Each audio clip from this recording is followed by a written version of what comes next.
So guys, I want to thank you very much for coming to the panel for Massive Productions Paranormal X. All of it. Paranormal X is a little bit different as far as a paranormal activity show, because with most paranormal activity shows, at least the ones currently on whatever your poison is, Sci-Fi, Travel Channel, whatever, they always rely on jump scares as opposed to the actual science. So what we have with Paranormal X is we have a scientist that has teamed up with a psychic to do these investigations. So we started this process about a year ago. The first thing we did was we decided to investigate a urban legend surrounding an app called Randonautica, and that was 100% fun, and we will definitely get to those stories here in a moment.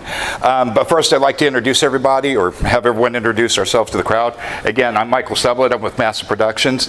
That's Ashton Peters back there. He's one of my camera operators. We are filming an episode of Paranormal X right now as we speak, so that's why you can see the cameras and you see a lot of the hecticness of us moving around.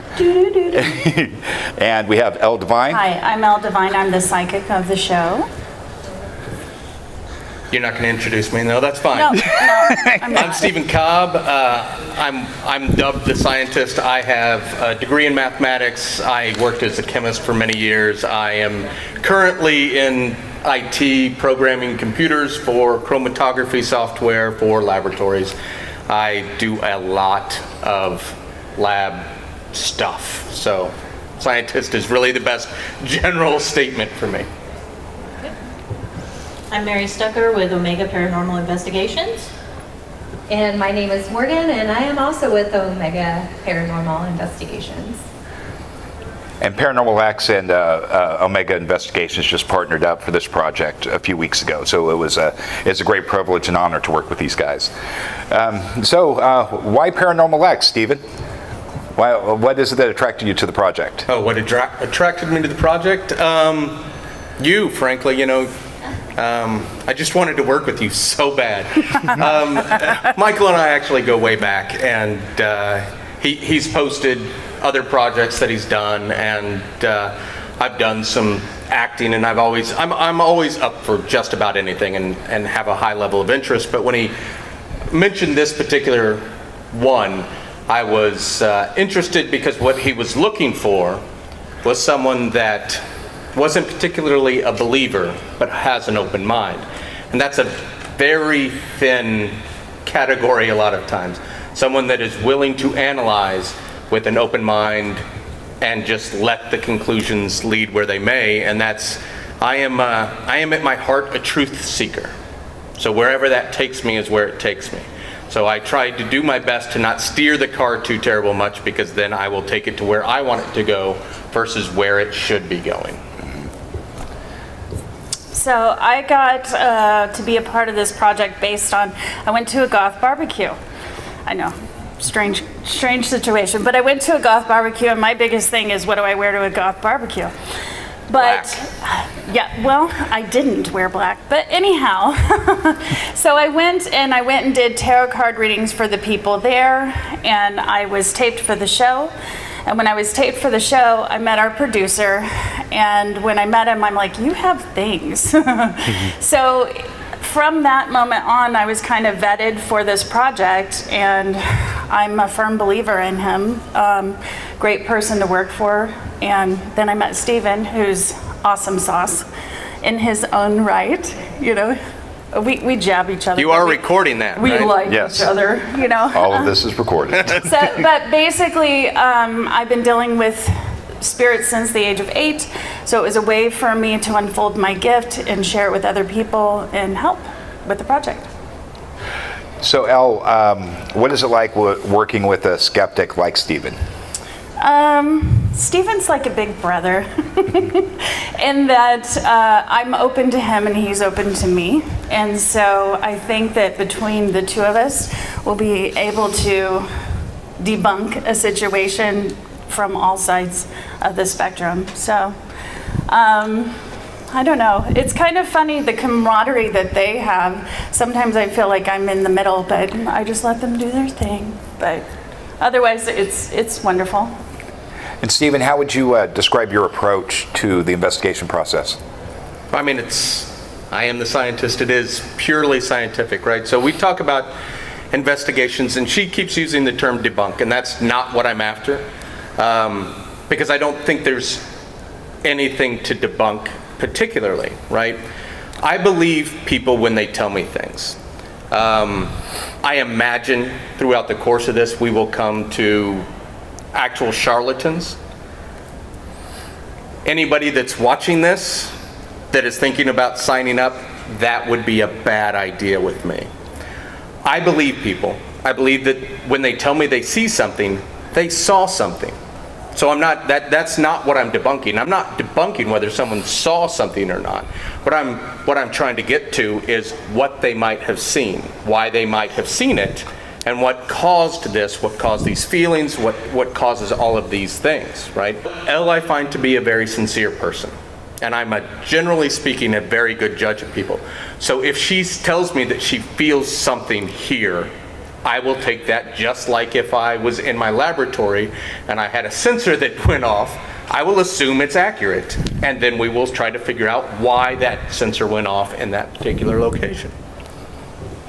Steven mentioned that he's going to use me like a barometer, which, I mean, obviously I'm a tool of the trade in a different type of way.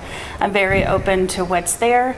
And I do think that you're right, debunk's not necessarily the right word, but ascertain what we see, what we feel, what's going on with everybody present.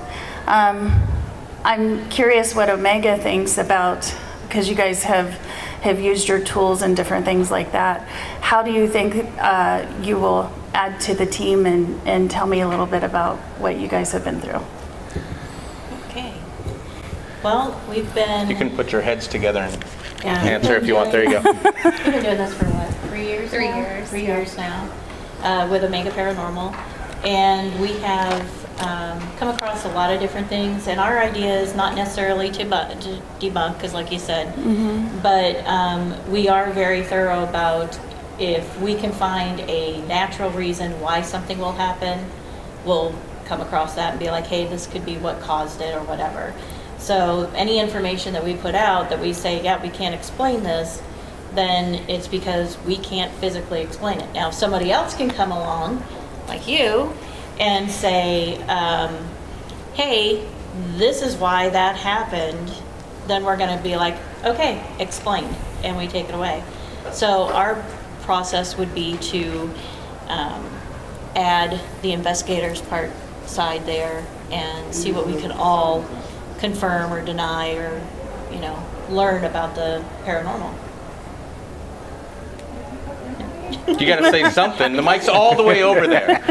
All the way over here. So yeah, we just look for the logical explanations on things. So if we can explain something like Mary said, we can explain it naturally, like something that occurs and it's not paranormal, we're going to do that. We're not going to put information out there that is not true. If we can explain it away, we're going to do that. We're not, I don't want to say, like the television shows that, like they said, jump scares and stuff like that. We're not going to do that. That's not what we do. So. Let's talk about the pilot episode of Paranormal X, which can be found on YouTube, on the Master Productions YouTube page. Shameless plug. Absolutely. We investigated Randonautica. So tell me the highs and lows of the Randonautica investigation.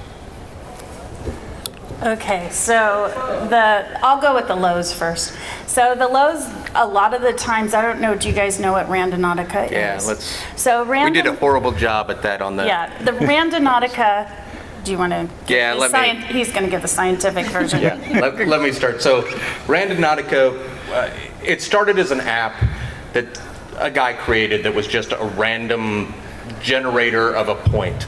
And then he got with somebody else, and what they decided was it was a good idea to build this into a metaphysical realm, to where you have the app, you pick a type of area that you want to go to, and then you focus. Dun, dun, dun. Yeah, it tells you repeatedly to focus as you're doing it. As a bird flies on the app, like that. Anyhow. Yes, as a bird flies through.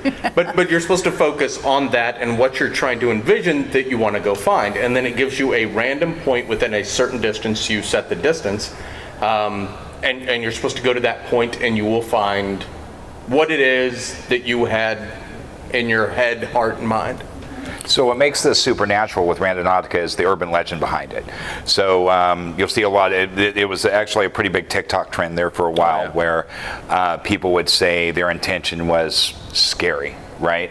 And then they would go to the destination and they would find a body. And there was actually one of these, I think it was in Seattle, with Randonautica, an incredible coincidence where they actually did come across a murder scene using Randonautica, and that's just what started the whole thing. A suitcase full of body parts. Yeah, absolutely, and it kind of went on from there. Makes me wonder what they were channeling.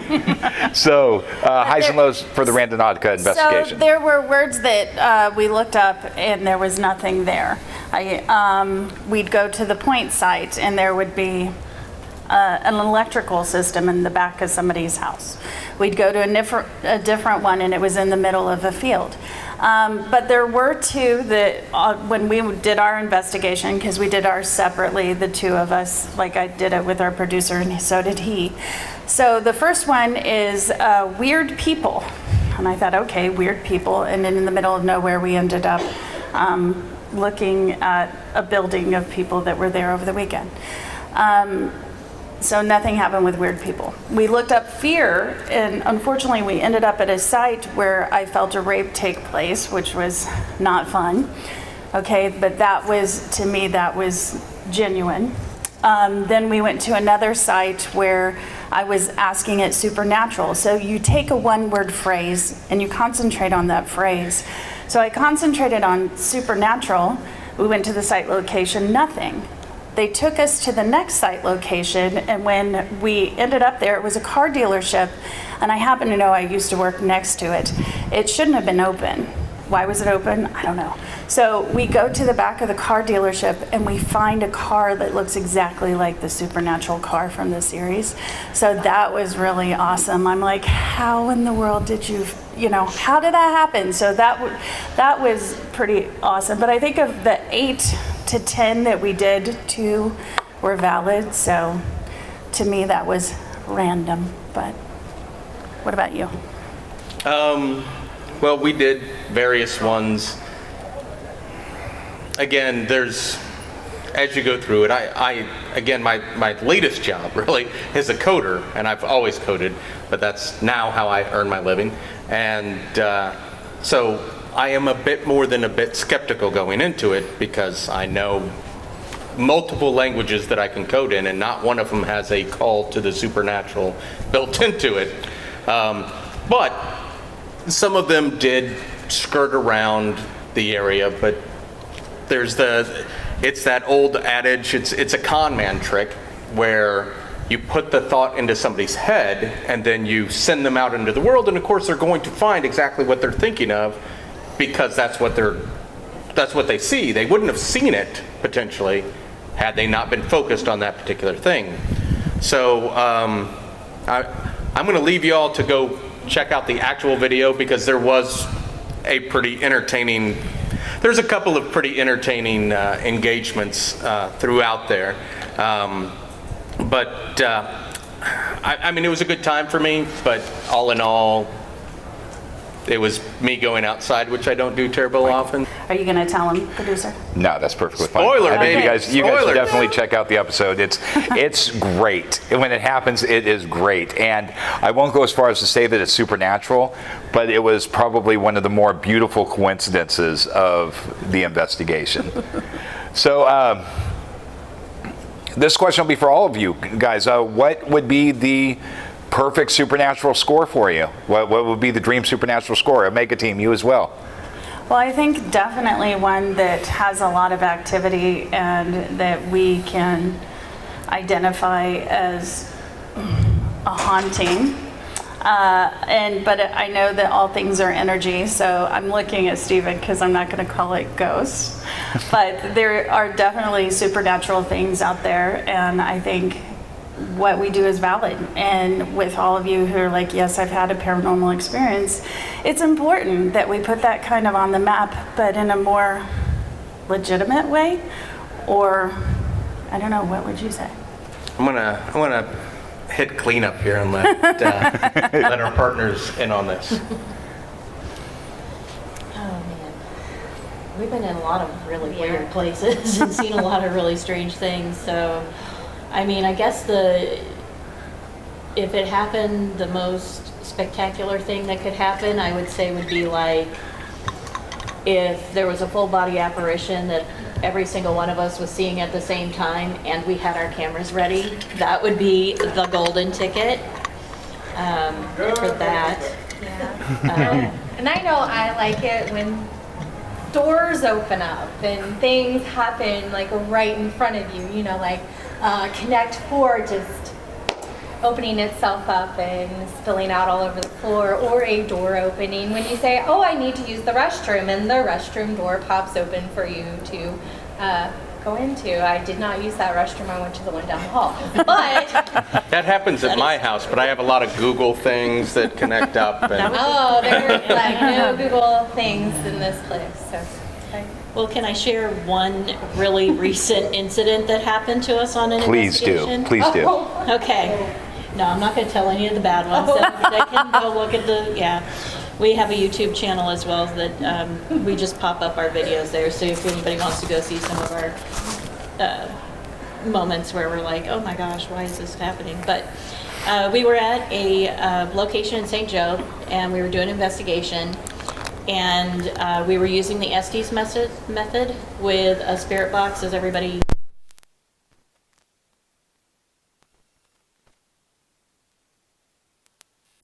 that with the noise canceling headphones on, and it was just running. And I get the message, stand up, because I was sitting on a bed. We had been walking a while, and I was just happy to sit down for a minute. And so I thought back, and I was like, if that's really what you want me to do, you need to say it again. And it comes across, stand up. And I was like, okay, fine. So I stand up, turn around to look at the other girl who was sitting on the other side of the bed. And I barely get out. They want us to stand, and the bed fell. So we're like, okay, that's weird. So then all the guys in the team are like, okay, well, let's fix the bed. There's slats underneath it most likely, and probably one of them fell down. It just got, catty cornered. So we take the mattress up.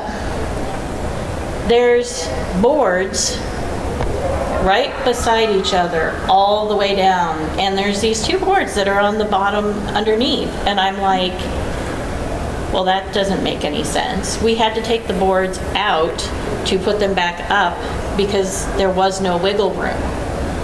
So we can't figure out how those boards fell down. I would love somebody to come out and go, this is how that happened. Can you do that? oh, I did. Because we don't understand that. There was no side to side. They are flush against the bed frame. So it wasn't like they were barely hanging on the frame. I mean, they were right up against because the owners wanted to make sure if somebody was sleeping in that bed, they don't have an accident. So they were very good about shoring it all up. And yeah, can't understand how that happened. So that's kind of pretty close to a really golden ticket. That was Do you pretty know good. how that would happen? Well, there's plenty of ways that could happen. I would have to be there to ascertain the Yeah. actual We'll have to do place. that. Yeah, absolutely. 'Cause, yeah. Well, and so one thing I keep telling him I'm going to do, so I'm just going to do it. Words are very important, right? So when you say ghost, when I say ghost, it might mean something different than when she says ghost, which is why we kind of are ducking some of that. And so what I keep telling him is we need to get a paranormal lexicon. See how I did that with the X in it? A lexicon, which would be a list of the words that we're going to be using and the definitions that we will be using for those words, right? Because I don't believe in paranormal by its definition. It's something science can't explain. I don't believe that anything exists that science can't explain. I believe there are plenty of things that science doesn't explain. That doesn't mean in a million years they won't explain everything that we're speculating on. So I have an issue with that word, but when we start to use it, we will start to redetermine it by things that currently science doesn't explain versus can't explain, and then it can be brought into my vocabulary. So for me, the ideal, the golden ticket, because I'm a scientist, is a verifiable, repeatable, reproducible result. That by scientific method, that is exactly what you need to assure that you have exactly what you thought you had. Now, that doesn't mean that you have a particular thing just because you thought you grew a tomato 12 times, but you can always grow the exact same thing. Maybe it's a potato and not a tomato, and you just didn't know that, but at least you can recreate over and over and analyze and study it. That's the dream, that's the golden ticket for me. So if we go someplace where if we follow a particular line, maybe on particular days, at particular times, whatever that might entail, and can reproduce things, I mean, that's the golden ticket. I think that's everybody's investigator's golden ticket, is like, man, if I could just always go to this one door, say this one magic word, and something pops up, no one can deny that this thing happens, right? So that's me. Can't you see what an interesting show it will be? You know? What else do you have, Mike? Cool. I'd like to know from each of you, and I think our audience would too, what got you guys started on the paranormal path? So I've been on the paranormal path since an early tragedy that happened to me as a kid, where I had an out-of-body experience. And when I had that out-of-body experience, I went someplace else. And when I went someplace else, it was fifth dimensional, with spirits where I felt safe. And when I came back, they were with me. When they were with me, I started seeing them since the age of 8. So it's interesting how when you're a child is definitely different than when you're older, and how you process that, how open you are to it. So over time, it's nice that I've got to the point where I can turn it off when I need to and turn it on when I need to, but boy, it took a while. I mean, before this, which I haven't talked about an entire amount, there's a reason Michael reached out to me. We come from, we know each other from way back. It's not abnormal. I am the guy that people come to and it's like, Cobb, explain this to me. Would you just explain this to me? Because I can't quite figure out what might have happened. Now, I can't explain it and tell you that this is what happened, but I can give some rational thoughts at all times. I had a buddy of mine a while back come to me and tell me, I had a paranormal experience. I had ghosts, and I went there and we had all these readings and it kept sucking out the batteries. And of course, all of that is very explainable. He's like, I had a conversation with someone that told me that they were from 200 years ago. Explain that one, big guy. And I go, well, there's a scientific theory of time folding, where there are points in the universe where intersections of time are very thin, and you can actually interact forward and backward through time. I'm not sure I believe in it, right? Again, it hasn't been proven, but that is a scientific theory that would absolutely, these guys back in 1850 might be going, no, I talked to a ghost, guys, and they interacted with me, and they were talking about this weird stuff.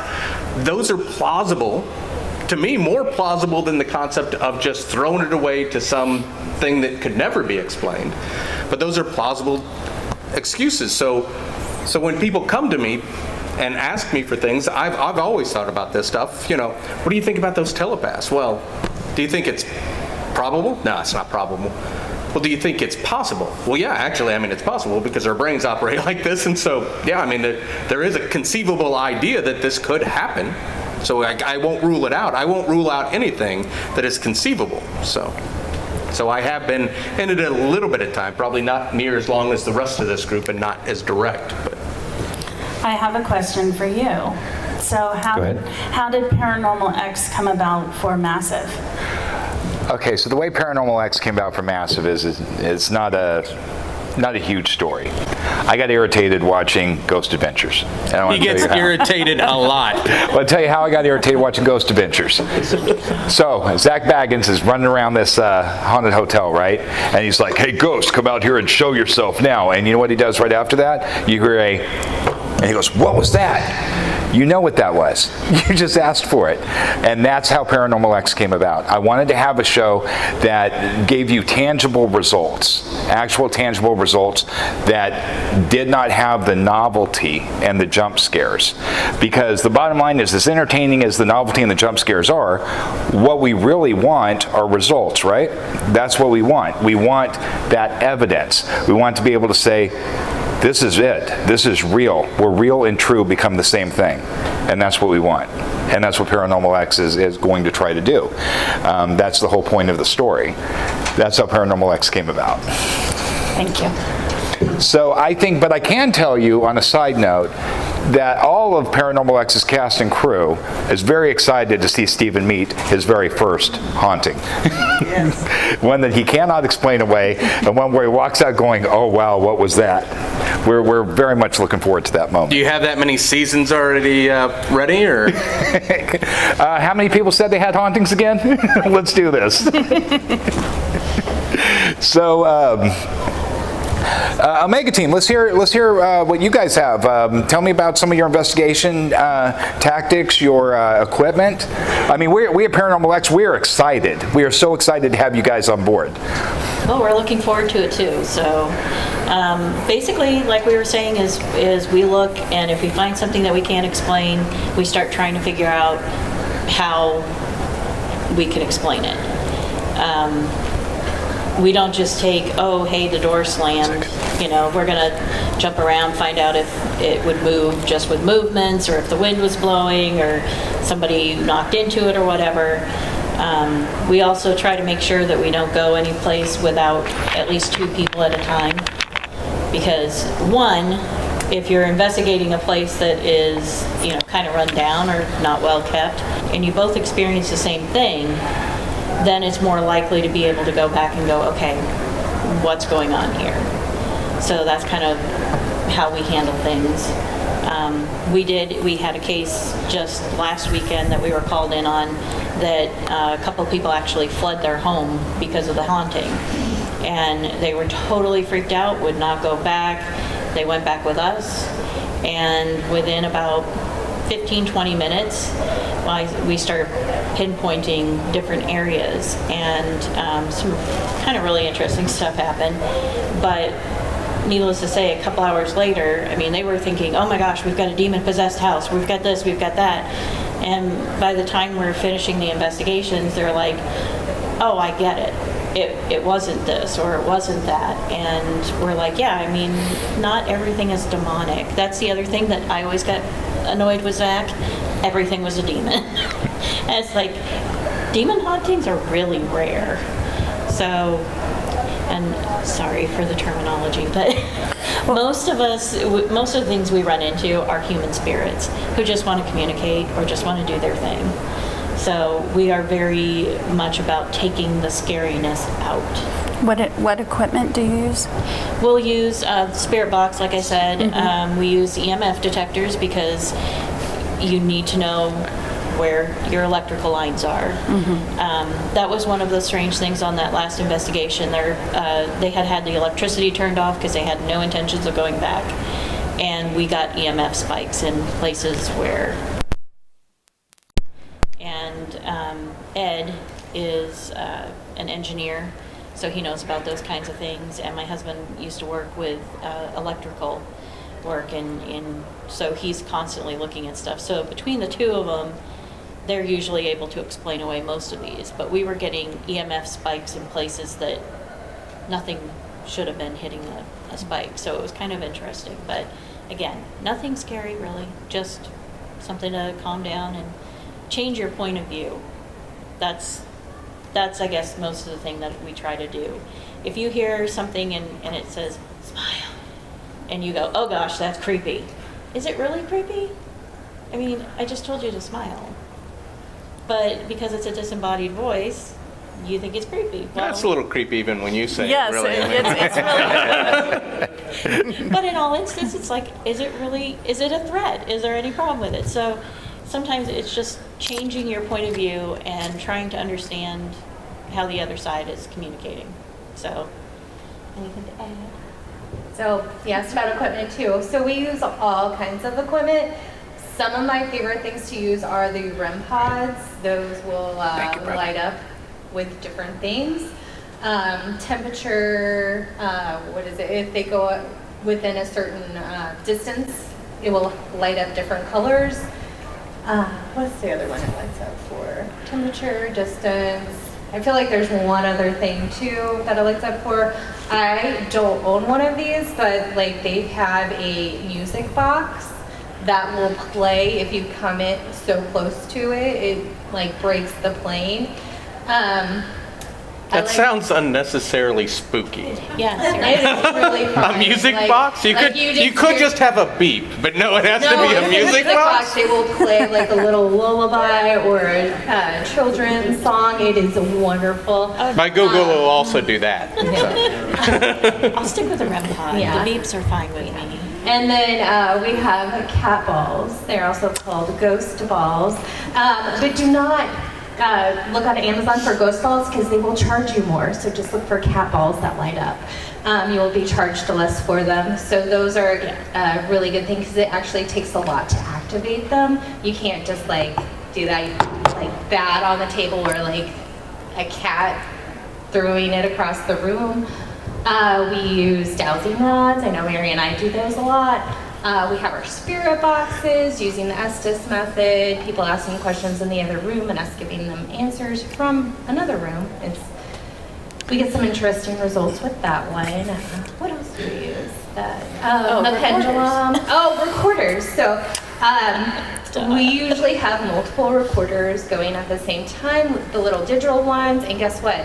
Everybody has one in their pocket. You can do it at home. I know on the iPhone it has the voice memos. It is great at recording things. I've gotten some great audio from just my phone recorder. And your shopping will change when you leave the recording Yes, on. it does. Oh, Yeah. So, and we try to do our Mm-hmm. Yep. we've got enough recording devices now that we also like start them all at the same time. So if we go back and we've recorded something on camera and we can figure out, where did this happen? Did we hear anything on the recording devices? So. And we also use a laser grid, so we'll point that towards a wall. If anything breaks that plane, we're able to see that. There's usually a digital camera also pointed at that, because sometimes we don't see that. And sometimes the camera picks it up. We kind of use cameras a little bit, but mostly static cameras, so they're at one place, at a certain place, and we don't really move around a lot with them.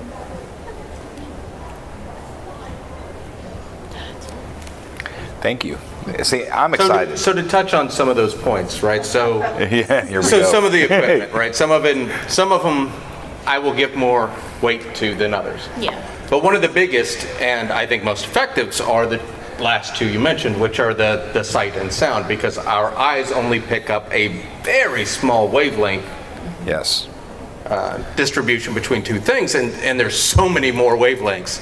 So the concept of, someone with extrasensory perception is exactly that, which is just potentially could hear or see outside of what normally people can hear and see. So those type of recording devices could easily pick up that stuff. So to verify, to validate, those are really good methods. Some of the others are a little bit more niche, but those two in particular will definitely show wavelengths that existed. I cut you off. No, you're perfectly fine. Perfectly fine. I wasn't apologizing, I was just mentioning. How many here want to see Steven get scared in one of these episodes? Yeah, look at that. You're gonna have my mom in one of these episodes? Whatever it takes. So that's pretty much the gist of Paranormal X. I mean, we definitely love talking to you guys, and we'll talk to you more throughout the course of this panel. But we'd like to hand it over to you guys. Do you guys have any questions for the people on the panel? Anything at all? Yes, ma'am. On the equipment you guys were just talking about, if you had a video recording and then all of the other devices recording, and one of your audios caught something but none of the other ones did, would you consider that proof, or would you consider No. you need more than one source? It actually does happen. We'll have it where, like, you'll have your phone and then you'll have a digital recorder and then there will be another one. Sometimes audio picks up on two of them, but it doesn't pick up on the third device, or it will just pick up on one of them. And we listen to the things over and over and over again. Ed is the one that likes to review all our video and all our audio recordings, and he's the one that finds the stuff and posts it on the Discord, or there's also a Facebook group that, does he post it on the Facebook group, or is it mainly on the Discord? I think it's mainly on Discord. Mainly on now. the Discord, so. Yeah. But yeah, we have gotten that where I've had things right next to each other and it will pick it up on my phone, but it won't pick it up on the digital recorder or vice versa. And to be fair, even if that happens, we're not going to go, hey, this is legit. Yeah. Because there could be a lot of things that happened, why one didn't pick it up. But it does make for an interesting thing to be like, hey, why did this happen? This is here. So it makes you pay attention a little bit more. Yeah, we need a little bit more than that if we're going to say this was absolutely a spirit on the other side saying something. Then, yeah, we'd need more than just one recording and not. Is there a magic number for science that would make it, like, how many you hear from? 2 out of 3 is because that's always so if you're running something, right, you tend to, when you're running something, you tend to calibrate those instruments, right?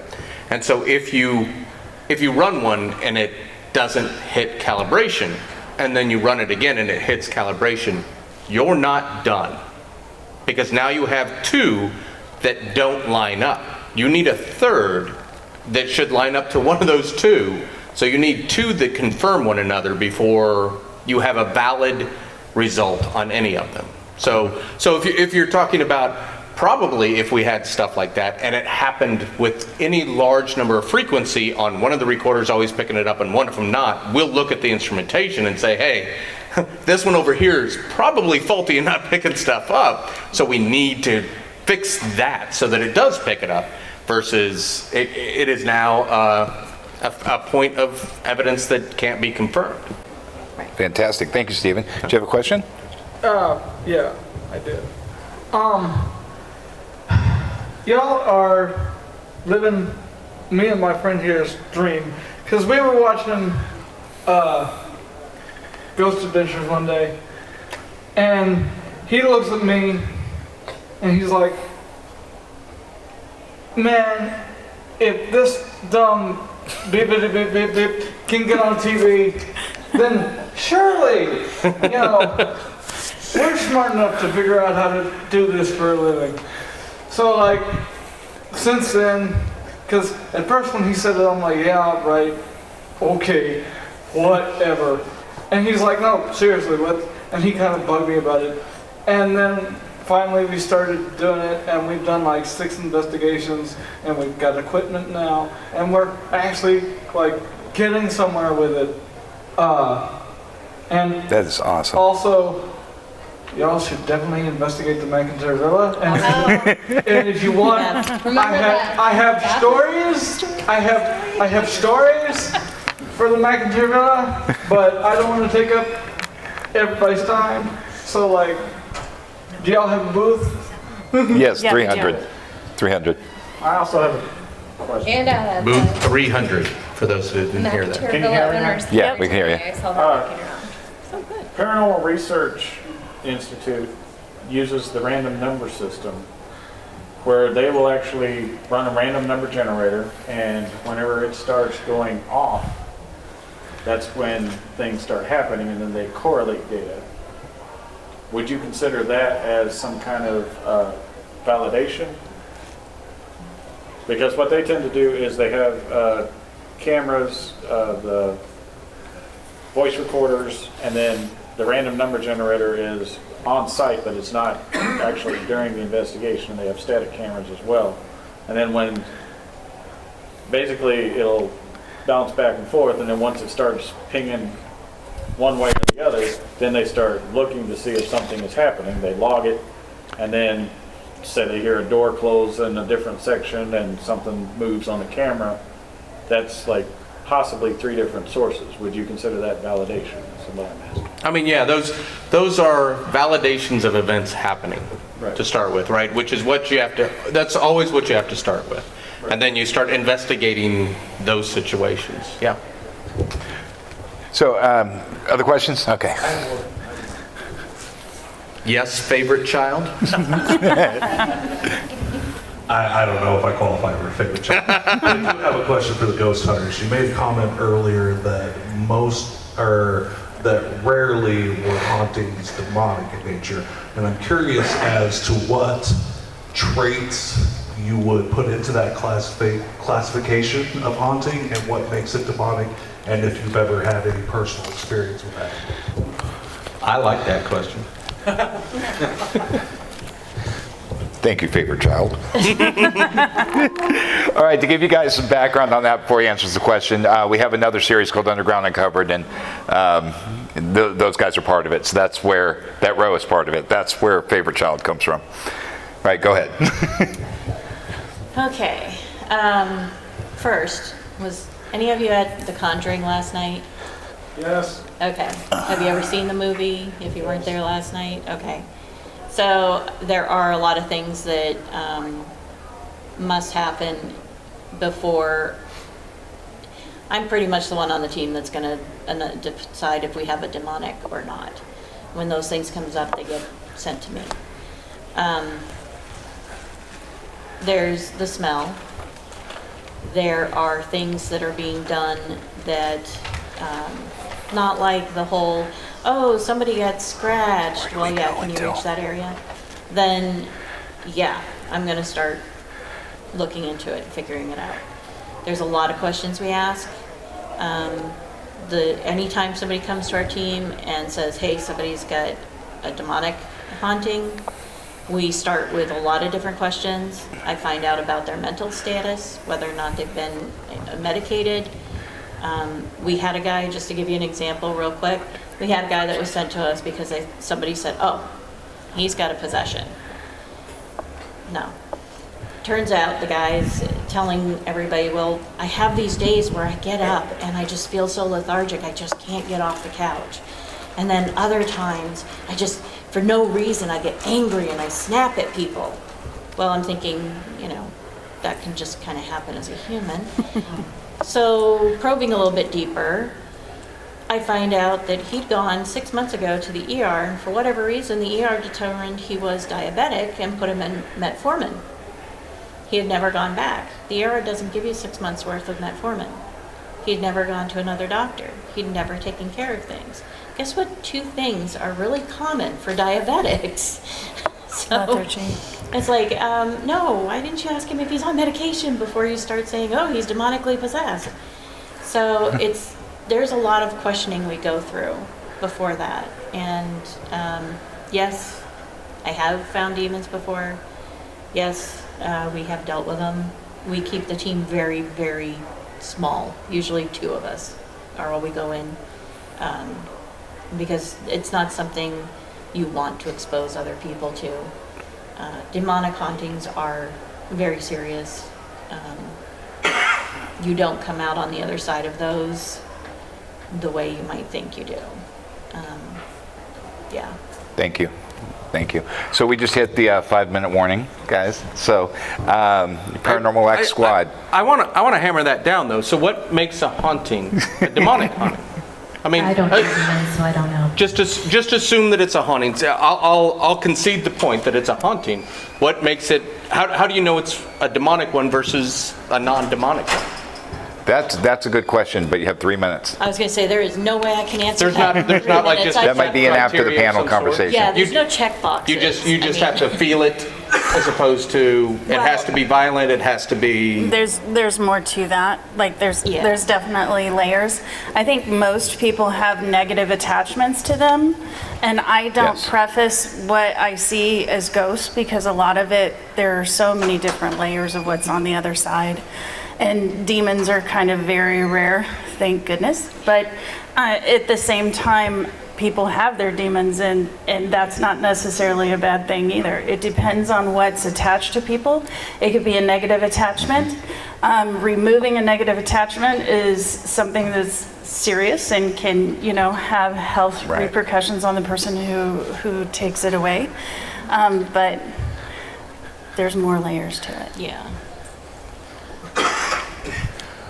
So the answer is just, I mean. No, there's an yeah, answer. just- It's just going to be a longer conversation. it's a longer than what we answer. have Yeah, for that's 2 fine. minutes. That's fine.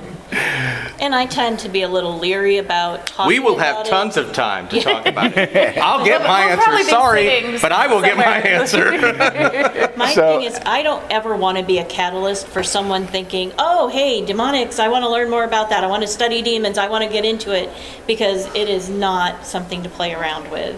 And I don't want to be the catalyst for someone to get messed up in there. I've seen what it can do. Thank you. So, again, the show's called Paranormal X by Massive Productions. That's who we are, and we're at booth 300. So definitely stop by. You can grab a business card. You can take a look at the trailer, see if you like it. Elle's doing readings. Elle does readings at the table as well. We're currently streaming, the pilot's streaming on YouTube. We are looking to once we get the episodes cranked out, we're looking to stream them on Amazon and Tubi as well. So you guys will have every opportunity to see it. And I'll ask one more time, who's excited to see Steven get scared? Come on. Thanks for coming. Again, guys, it was an honor. You guys were at our, by the way, this is Massive Productions' very first panel, and you guys were part of that. Thank you very much. Thank you for coming.